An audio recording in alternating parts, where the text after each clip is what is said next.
राधे राधे दोस्तों, इस वीडियो में आपको शनिवार व्रत कथा सुनने को मिलेगी। तो चलिए सुन लेते हैं शनिवार व्रत की कथा। एक समय स्वर्गलोक में सबसे बड़ा कौन के प्रश्न पर नौ ग्रह में वाद विवाद हो गया।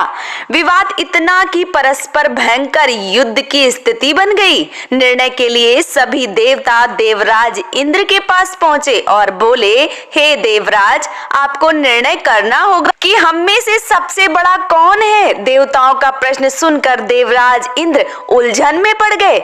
इंद्र बोले, मैं इस प्रश्न का उत्तर देने में असमर्थ हूँ। हम सभी पृथ्वी लोक में उज्जैनी नगरी में राजा विक्रमादित्य के पास चलते हैं। देवराज इंद्र सहित सभी ग्रह देवता उज्जैनी नगरी पहुंचे। महल में पहुंचकर जब देवताओं ने उनसे अपना प्रश्न पूछा तो राजा विक्रमादित्य भी कुछ देर के लिए परेशान हो उठे, क्योंकि सभी देवता अपनी अपनी शक्तियों के कारण महान थे। किसी को भी छोटा या बड़ा कह देने में उनके क्रोध के प्रकोप से भयंकर हानि पहुंच सकती थी। अचानक राजा विक्रमादित्य को एक उपाय सूझा और उन्होंने विभिन्न धातुओं रजत चांदी, कांसा, तांबा, सीसा, रागा, जस्ता, अभ्रक व लोहे के 9 आसन बनवाए। धातुओं के गुणों के अनुसार सभी आसनों को एक दूसरे के पीछे रखवा कर उन्होंने देवताओं को अपने अपने सिंहासन पर बैठने को कहा।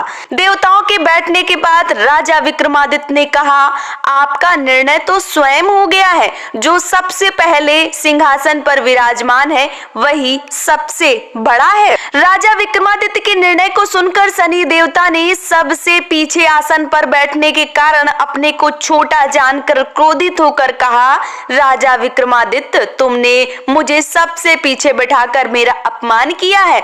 तुम मेरी शक्तियों से परिचित नहीं हो। मैं तुम्हारा सर्वनाश कर दूंगा। शनि ने कहा, सूर्य एक राशि पर 1 महीने, चंद्रमा 2.25 दिन, मंगल 1.5 महीने, बुध और शुक्र 1 महीने, बृहस्पति 13 महीने रहते हैं, लेकिन मैं किसी राशि पर 7.5 वर्ष यानी कि 7.5 तक रहता हूँ। बड़े बड़े देवताओं को मैंने अपने प्रकोप से पीड़ित किया है। राम को 7.5 के कारण ही वन में जाकर रहना पड़ा और रावण को 7.5 के कारण ही युद्ध में मृत्यु का शिकार बनना पड़ा। राजा, अब तू भी मेरे प्रकोप से बच नहीं सकेगा। इसके बाद अन्य ग्रहों के देवता तो प्रसन्नता के साथ चले गए, परंतु शनिदेव बड़े क्रोध के साथ वहां से विदा हुए। राजा विक्रमादित्य पहले की तरह ही न्याय करते रहे। उनके राज्य में सभी स्त्री पुरुष बहुत आनंद से जीवन यापन कर रहे थे। कुछ दिन ऐसे ही बीत गए। उधर शनि देवता अपने अपमान को भूले नहीं थे।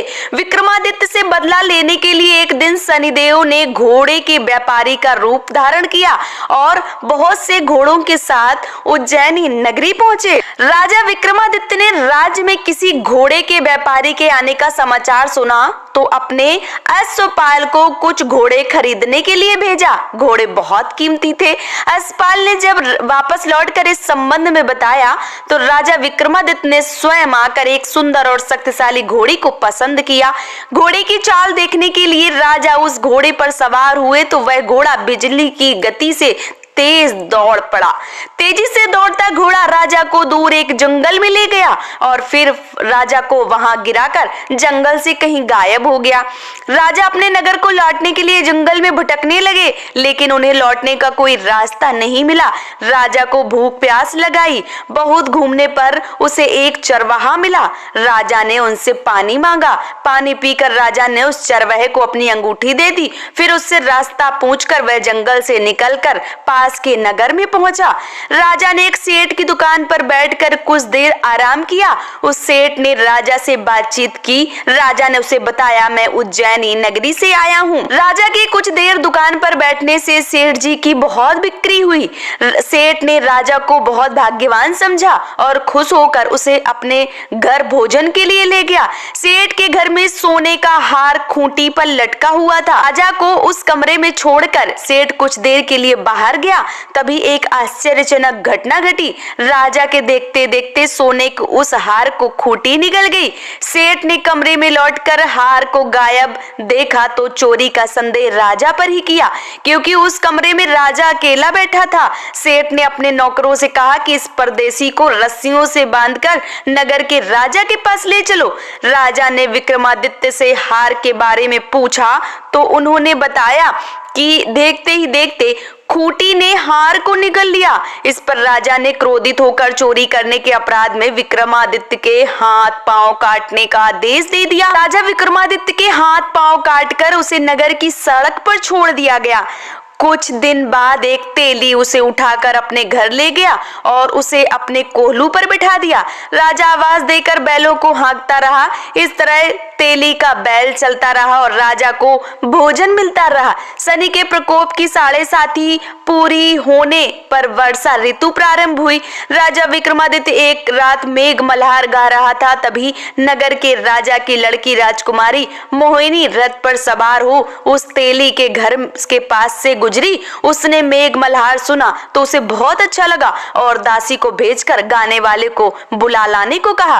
दासी ने लौटकर राजकुमारी को अपंग राजा के बारे में सब कुछ बता दिया। राजकुमारी उसके मेघ मल्हार से बहुत मोहित हुई, अतः उसने सब कुछ जानकर भी अपंग राजा से विवाह करने का निश्चय कर लिया। राजकुमारी ने अपने माता पिता से जब यह बात कही तो वे हैरान रह गए। रानी ने मोहिनी को समझाया, बेटी तेरे भाग्य में तो किसी राजा की रानी होना लिखा है, फिर तू उस अपंग से विवाह करके अपने पांव पर कुल्हाड़ी क्यों मार रही है।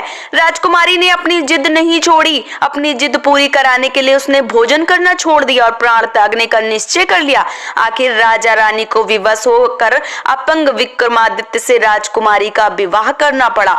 विवाह के बाद राजा विक्रमादित्य और राजकुमारी तेली के घर में रहने लगे। उसी रात स्वप्न में शनिदेव ने राजा से कहा, राजा तुमने मेरा प्रकोप देख लिया, मैंने तुम्हें अपने अपमान का दंड दिया है। राजा ने शनिदेव से क्षमा करने को कहा और प्रार्थना की, हे शनिदेव आपने जितना दुख मुझे दिया है अन्य किसी को मत देना। शनिदेव ने कुछ सोच समझकर कहा, राजा मैं तुम्हारी प्रार्थना स्वीकार करता हूँ। जो कोई स्त्री पुरुष मेरी पूजा करेगा, शनिवार को व्रत करके मेरी व्रत कथा सुनेगा, उस पर मेरी अनुकंपा बनी रहेगी। प्रातःकाल राजा विक्रमादित्य की नींद खुली तो अपने हाथ पांव देखकर राजा को बहुत खुशी हुई। उसने मन ही मन शनिदेव को प्रणाम किया। राजकुमारी भी राजा के हाथ पांव सही सलामत देखकर आश्चर्य में डूब गई। तब राजा विक्रमादित्य ने अपना परिचय देते हुए शनिदेव के प्रकोप की सारी कहानी बताई। सेठ को जब इस बात का पता चला तो वह दौड़ता हुआ तेली के घर पहुंचा और राजा के चरणों में गिरकर क्षमा मांगने लगा। राजा ने उसे क्षमा कर दिया क्योंकि यह सब तो शनिदेव के प्रकोप के कारण हुआ था। सेठ राजा को अपने घर ले गया, उसे भोजन कराया। भोजन कराते समय वहां एक आश्चर्यजनक घटना हुई। सबके देखते देखते उस खूंटी ने हार उगल दिया। सेठ जी ने अपनी बेटी का विवाह भी राजा के साथ कर दिया और बहुत से स्वर्ण आभूषण धन आदि देकर राजा को विदा किया। राजा विक्रमादित्य राजकुमारी मोहिनी और सेठ की बेटी के साथ उज्जैनी पहुंचे तो नगरवासियों ने हर्ष से उनका स्वागत किया। अगले दिन राजा विक्रमादित्य ने पूरे राज्य में घोषणा कराई कि शनिदेव सब देवों में सर्वश्रेष्ठ है। प्रत्येक स्त्री पुरुष शनिवार को उनका व्रत अवश्य करें और व्रत कथा अवश्य सुने। राजा विक्रमादित्य की घोषणा से शनिदेव बहुत प्रसन्न हुए। शनिवार का व्रत करने और व्रत कथा सुनने के कारण सभी लोगों की मनोकामनाएं शनिदेव की अनुकंपा से पूरी होने लगी। सभी लोग आनंद पूर्वक रहने लगे। अगर आप सबको शनिदेव की ये कहानी या कथा पसंद आई है तो मेरे चैनल को सब्सक्राइब करके मुझे सपोर्ट जरूर कीजिए। राधे राधे दोस्तों।